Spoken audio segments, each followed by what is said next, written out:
bruxismo se define como una actividad parafuncional, también es una, que consiste en el acercamiento y el aislamiento. Es una comparación. ¿Qué? ¿Por qué palabras? Es una actividad parafuncional que consiste en el reaccionamiento y apretamiento, el bruxismo. En breves palabras, ¿no? ¿Qué es parafuncional?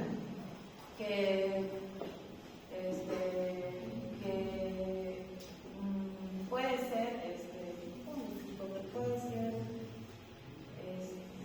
sería como que fuera de lo normal. Ajá.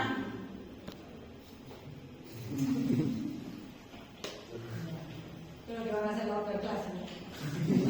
Están castigados. A ver, retroceder. Sí, es que sale de los límites de la función, ¿no?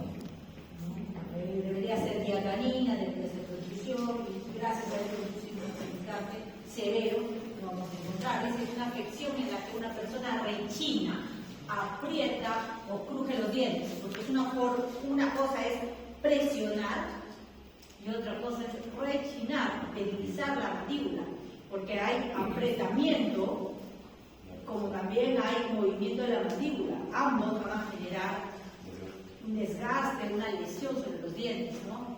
Puede ocurrir cuando estás despierto o dormido, diurno o nocturno. El bruxismo que ocurre mientras una persona está despierta es más frecuente, sobre todo cuando tienes hábitos. Pero el bruxismo que ocurre durante el sueño es más frecuente, pero el bruxismo que ocurre durante el sueño se ha estudiado más. Tanto los niños como los adultos pueden tener esta afección. Acuérdense que antes se decía, el niño que tiene bruxismo es porque tiene parásitos en el estómago, cosa que ya no se relaciona. Aquellas personas que tienen problemas de interferencias oclusales, alteraciones, se relaciona con el bruxismo. Hay estudios, pero actualmente ya esa etiología ha cambiado y el libro lo dice, ¿no? A ver, ella puedo hacer que lo diga más adelante, voy a hablar.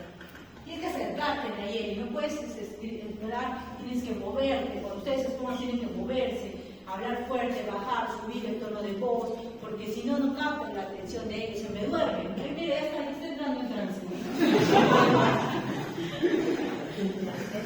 Vamos a explicar. Stop. Acero, no sale mucho, como retiro. Álvarez, ¿estás practicando fija? ¿Cómo, Álvarez? Chavilla, Chávez, Cruz,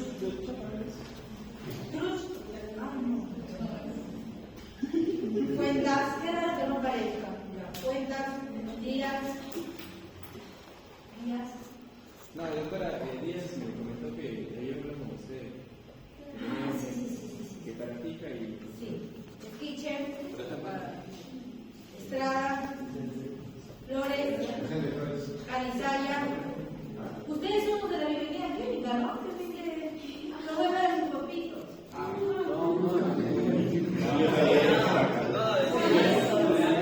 Videollamada.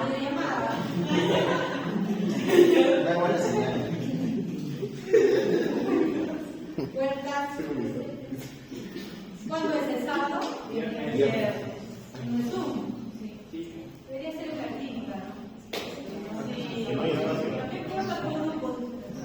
Para que sepa dónde van a lesionar. Caramuca.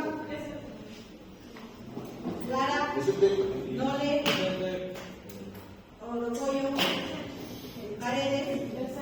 Quilco. Pongo. Clienta. Picaño. Flores con cariño. Flores, Wilfredo. Perdón, todos. Valdivia, Vázquez, Villanueva, Iñigo. Presente. Presente. Sí. Si no está Acero, ni Cruz, ni Canilla. Ya te he puesto la asistente. González, ya te he puesto. El día de la... Trate de ir temprano para la bienvenida. Trate de mirar siempre a la cámara, se dan la espalda, ahí les toman la foto. ¿No es la bienvenida? Sí, pues. Se acercan por cada uno, ¿no? Con su padrino y les da el regalo, ¿no? No, con el padrino que me diría. ¿Quién es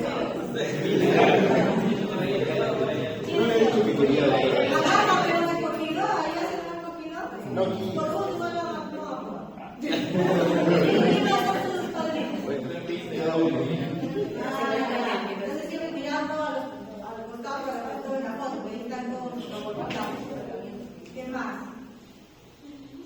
Nada más, pues van a poner videos. ¿No les han dicho? Pero es iniciativa de ustedes como promoción. Van a proyectar sus videos cuando están juntos, cuando están familiares,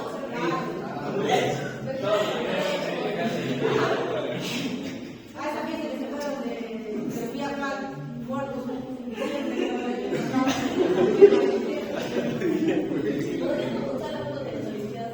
También las cosas de las Olimpiadas. Pero sí que van al lado, la luz se ve todo para que puedan aprender, porque sea bonito, pues, ¿no? No se olviden de eso, ¿ya? No lo hay todo desmoralizado, porque ahora están ingresando a clínica. Recuerden que solamente los que están invictos pueden ingresar a clínica y el 10º o el 9º pasa lo mismo, ¿no? Solamente los que están invictos pueden continuar con esos cursos. Así que vayan con los mejores ánimos y bueno, traten de llevar a los familiares, a los vecinos que no tienen por ahí.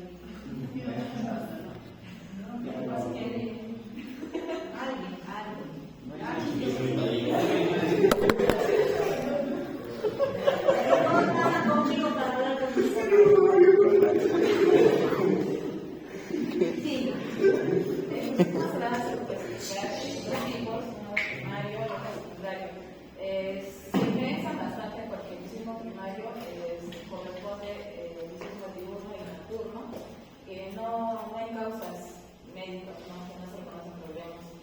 A diferencia del turismo secundario, que es por el turismo está asociado a problemas psiquiátricos, desórdenes de sueño, incluso a administración de drogas, ¿no? Y problemas neurológicos.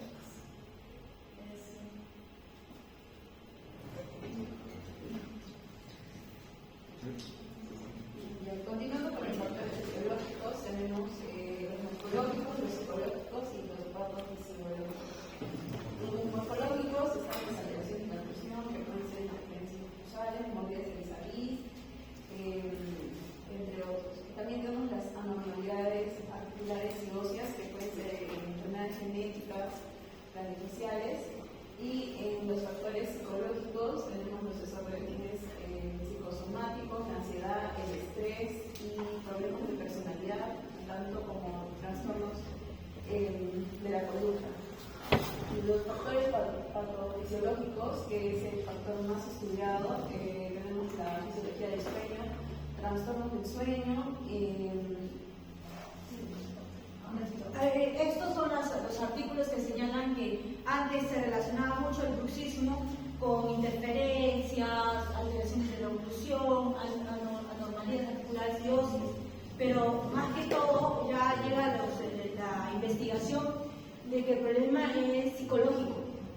El paciente, cuando tú tratas a un paciente con bruxismo, es un paciente que está estresado, hay algo que lo está alterando, por eso que tiene problemas para dormir, tiene que tomar medicamentos, tiene otro tipo de problemas mentales que conllevan a un bruxismo para tratar de desfogarlo. Entonces a estos pacientes mayormente, si vienen con retroceden,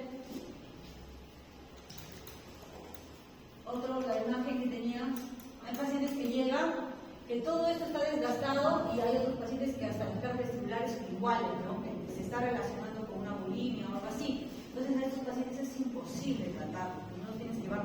No, no este caso, sino a estos pacientes que tienen referencia a que están desgastando internamente las caras iguales de los dientes, mandarlos al psicólogo primero para que sean tratados y luego empezar con el tratamiento dental. Si no, esto fracasa.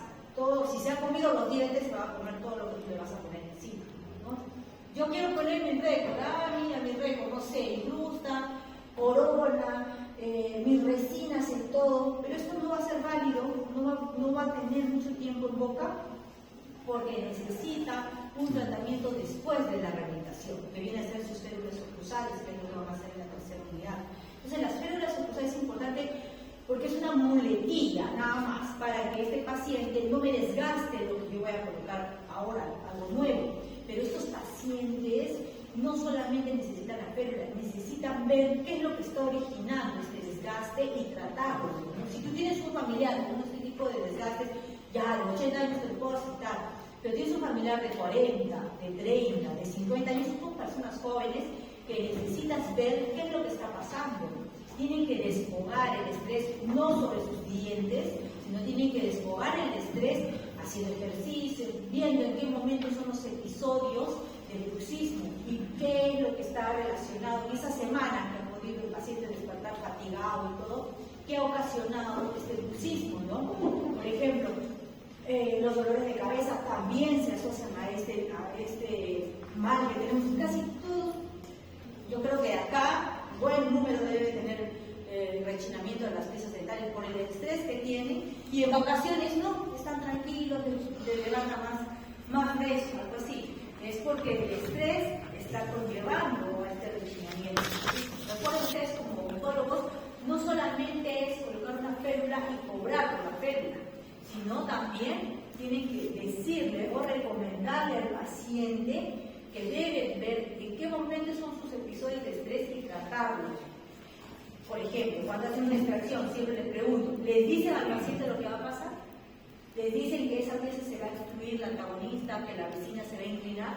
Ustedes son responsables de decirles, porque ellos no saben, no son odontólogos, entonces al menos cumple como profesional de la salud, cumple con el paciente de decirle lo que va a pasar. Igual con ellos, no solamente hacerle el tratamiento. Decirle que esta férula es difícil de trabajar, es difícil de mantenerla en boca, no usen férulas flexibles, no sé si van a hablar de férulas, ahora vemos. A ver, continúen. Sí.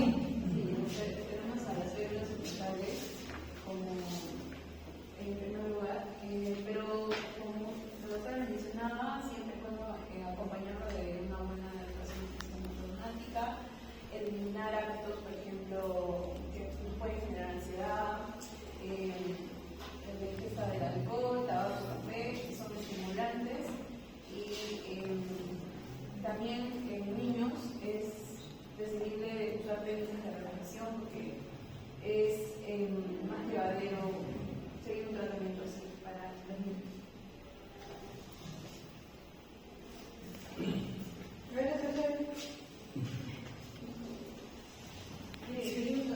¿Tú de qué vas a hablar al que sigue? La ley, ya ahí termina, graciosos. ¿Cómo se hace la férula? Hay diferentes tipos de férulas.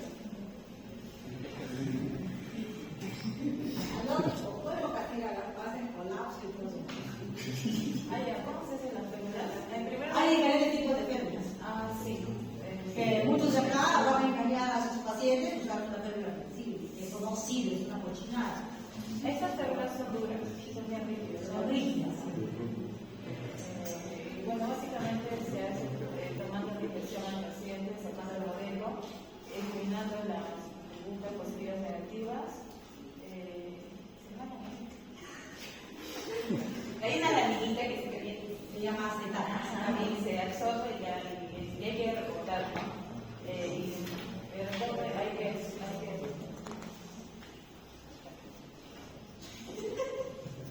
se recorta también aquí, estamos Eso lo ha hecho 10 minutos antes de dormir ayer. Me debo imaginar. Tuve una sustentación el fin de semana, Alex, y hablaba sobre las fuerzas de poder, sobre las... yo de verdad era de ortodoncia y estaba apoyando nada más el programa porque yo no soy de esa área, pero uno de los que expuso habló sobre las ligas que se colocan para los brackets, ¿no? Las cadenas de fuerza que partían la fuerza con las medidas carbonatadas y todo. Entonces mi pregunta fue, para más suerte de las otras tres que no sabían mucho,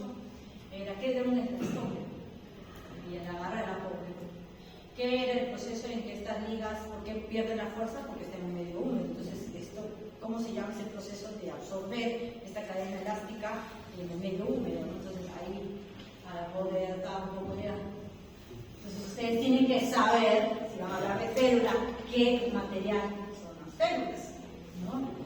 Y ahora, después ya no van a tener tiempo para estudiar, y es importante los materiales. Es un acetato, puede ser flexible o rígido, ¿no? Y que esa máquina que es así se llama vacuum, ¿no? Le pones aquí una lámina de acetato, calienta y por presión, por aspiración, se queda prendida acá. Entonces, tú vas a la casa dental y te cobra, creo, la flexible 25, puede ser que la rígida sea 35, y tú haces los topes, nada más. Y por esta rígida, a veces la flexible cobra como 100 y tantos, y la rígida cobra como 500 y tantos. Pero no solamente es hacer esa férula y ponerla, tienes que hacer los topes antagonistas. Sí, ahora vamos a hablar.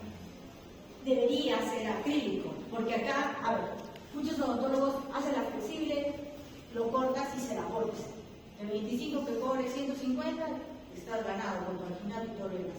Pero eso no sirve. Tú necesitas una férula rígida que pase el ecuador de los dientes, como ves en la cara vestibular, y que tú manipules la mandíbula y lleves a reposicionar supuestamente o tratar de mantener la mandíbula en cierto lugar con topes, y debe quedar, le colocas acá, abrasión, luego acrílico y copias las cúspides antagonistas. Te van a quedar así unas ollas como la oliva y tú tienes que desgastar y solamente te tienen que quedar unas huellas. Entonces esos topes te va a permitir que la mandíbula no baile en la noche. Cuando tú no lo dejas con esos topes, lo único que estás haciendo es que la mandíbula sí baile, que se fatigue el músculo, que se altere el ATM, pero que no te dejas de los dientes antagonistas. Va a servir de algo, sí, pero necesitas los topes antagonistas.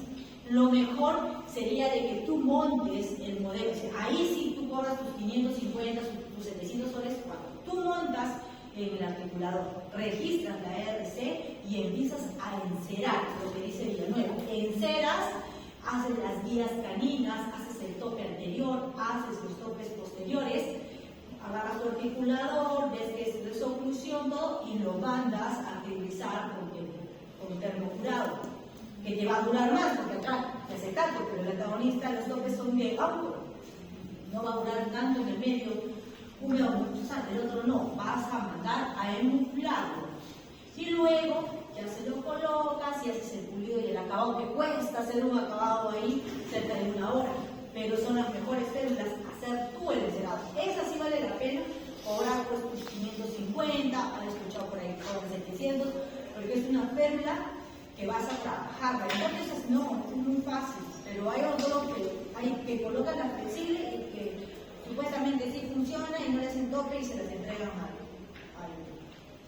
al paciente. Lo que ustedes tienen que hacer son férulas rígidas para tratar de parar un poco este rechinamiento de los dientes, ¿no? Eso es lo que tenías que leer.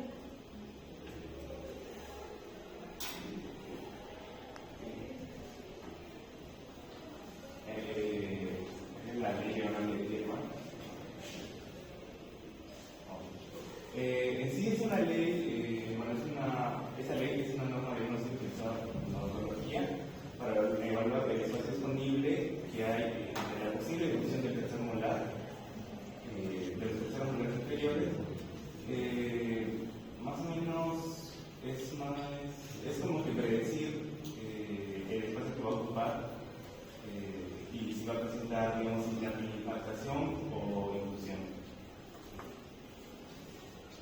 En sí, no se vería las interferencias en el área de los molares, pero sí es en el movimiento de la mandíbula, que puede provocar un trauma periodontal en la región anterior de los incisivos y, digamos, diagonalmente tendría problemas, ¿no? Como que del molar, digamos, de lado a lado, habría, digamos, una oposición, ¿no? Sobre todo si tal cliente tiene un símbolo bien definido o una posición focal sobre su cara palatina. Digamos, por ejemplo,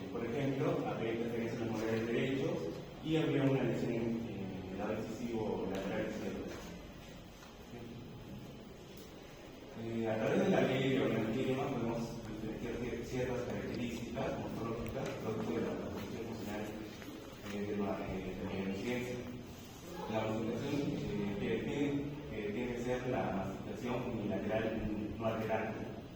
Estas diferencias han caído en el... Sí.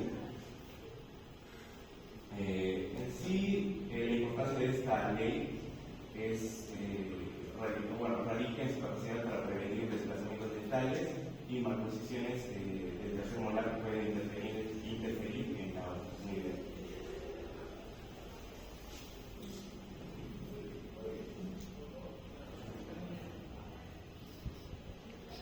Detrás de Esquiche, ¿cómo te llamas acá? Elvis, ¿qué se entendido? Sé sincero.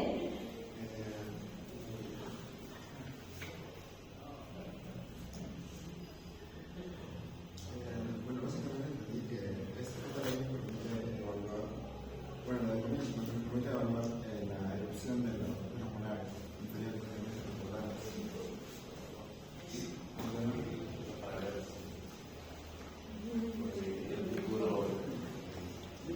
Esa parte yo no la sabía. Quisiera reconocer. Lo que yo sé de la ley de Telemann es muy fácil. Cuando tienes una interferencia en un lado, imaginemos en el izquierdo, la repercusión se va a ver en el derecho. Una reabsorción, una movilidad dentaria. Acá el paciente tiene una corona que le dejaron de prótesis fija grande, ¿no? Que es una interferencia cuando hace la guía canina. Entonces, no se va a ver ninguna molestia, el paciente se va a adaptar, puede solamente ajustar la evolución de la apertura y cierre, pero cuando hace la lateralidad se ve que está interfiriendo. Pasa el tiempo, sigue igual, va perdiendo las guías caninas, porque el diente busca, puede desgastar esa zona, no puede, y va perdiendo la guía canina, va pasando los años, 2, 3 años, y se ve en el lateral una movilidad, o se ve en el lateral que la encía ha subido, no hay una enfermedad periodontal, la otra escénica del otro lado está bien, normal. ¿Y esta por qué? Porque la mandíbula hace esto, busca y desplaza. Lo mismo que dijimos en operatoria, ¿no? Dejan una resina alta, está con anestesia, el paciente dice no siente, y al día siguiente dice estoy bien, ¿qué pasó? Y si estaba alta, se adaptó, la mandíbula hace esto, mueve, para tratar de esquivar la interferencia. Lo mismo pasa. Entonces, toca la interferencia o toca el problema, el obstáculo, y desliza, choca. Otra vez, toca todos los días, ¡pum!, desliza. Otra vez, desliza, y va causando un daño. Cuando es más grande, cuando hay problemas periodontales, ya se ve la movilidad dentaria. Esa es la ley de Telemann. Por eso es que dice el diagonal de Telemann, ¿no? Donde está, para el lado contrario, se ve una interferencia. Vas a ver que dientes centrales hay movilidad y dices, ¿qué pasa? No miras, se quedas, y la interferencia está oblicua al lado contrario. Esa es tal cual la ley de Telemann. La de los molares no lo sé, no lo he escuchado, no lo he leído, puede ser. Sí, de que también ante la erupción de un molar genere una interferencia y se vea la repercusión del lado contrario, ¿no? ¿Sí? ¿Entendieron? ¿Sí? Férulas también, perdón, no son férulas, son bruxismos. Hay bruxismos primarios, secundarios. El secundario se relaciona al problema de la persona externa, que tenga drogas, estrés, problemas mentales. Los primarios puede ser, pues, ¿no? Una interferencia, una resina alta. Luego, el bruxismo, de día, de noche.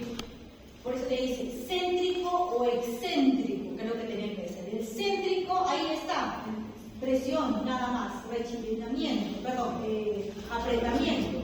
Excéntrico es que la mandíbula se mueve como una lavadora, se va hacia los costados, es el más agresivo, ¿no? El excéntrico, que el paciente te das cuenta que está cansado. ¿No les ha pasado que cuando se paran el espejo hasta te llega a doler el brazo porque tiene una musculatura bien fuerte? Ese es un paciente estresado, es un paciente que tiene bruxismo excéntrico, que tiene los dientes desgastados.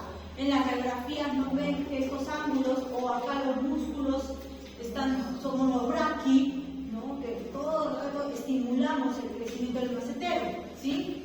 ¿Qué más te pasa? Le dices al paciente, saque la lengua, apenas saque la lengua se le ve festoneado, como que fuera las degeneraciones de los dientes, porque hace esto, ¿no? Ese es el céntrico, se ve bastante. Miren, ese es su lengua entre uno y otro.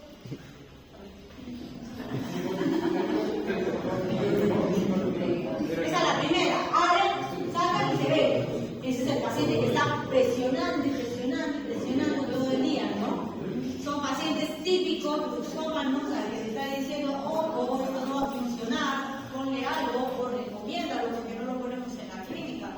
Antes lo colocábamos, ya no. ¿Sí? ¿Se entendió? Es un pequeño resumen. Vamos a revisar. Sí, vamos a revisar sus trabajos.